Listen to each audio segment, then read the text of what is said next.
I understand that many American people were happy to hear the most recent earnings announcement by Walmart. The market reacted very positively to this increased earnings by Walmart. However, there is something very scary in the data. Now, Walmart posted same-store sales increases year over year and month over month. Now, any good analyst, however, has broken those numbers down into three components: cash sales, credit sales, and sales related to government subsidies, welfare programs, and food stamps.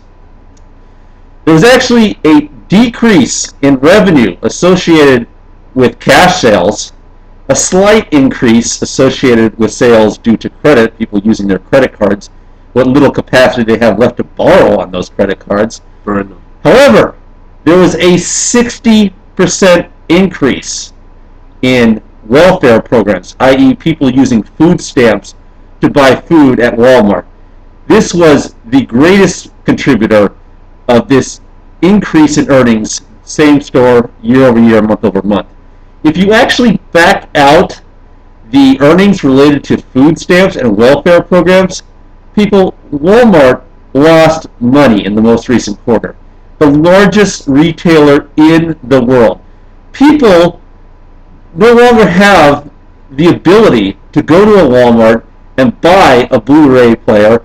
They barely have the ability to go and buy oatmeal at Walmart. For God's sakes, this is really scary. What do you think?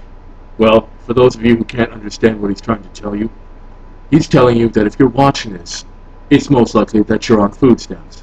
And if you're on food stamps, you're looking in the mirror going, oh my freaking goodness, how am I going to survive?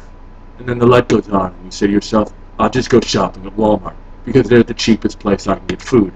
And that's what we're seeing right now. People are desperately poor and they're going to Walmart. Let me interject there for just a moment.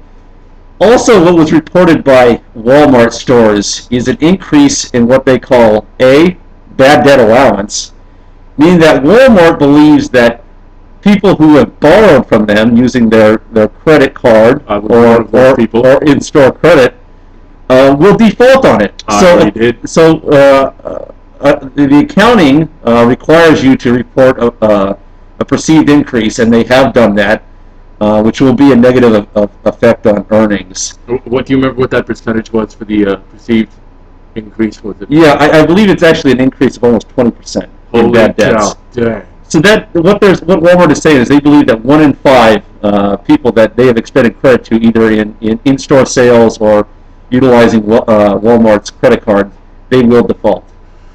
So, and I actually believe you're one of those. I am.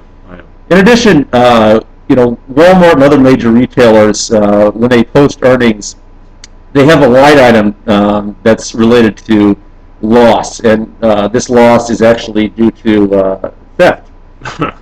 We have seen an increase in this loss provision due to theft, which is actually quite scary. Yes, people are getting so desperate they are actually stealing from Walmart. There's going to be old people on every aisle, so if you thought the greeter at the door was bad, get ready. Yes, it is going to be very scary. Walmart's a big store; it's easy to steal from. We all know that. And what's interesting also with Walmart, just off the top of my head, if you look at their credit spreads, the largest retailer, considered the the best capitalized retailer in the world, has actually seen increase in its credit spreads.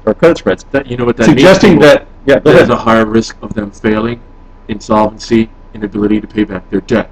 Right. It means it's riskier for people to invest in that company. Exactly. Traffic counts at Walmart, Target, other major retailers are down dramatically, meaning that the only people that are still left buying at retailers are the people that are still have the ability to do so, which is really quite scary. And by that he means people who are either A, rich, or B, on welfare. And rich, we use that term lightly. Yes. Nobody's rich anymore now.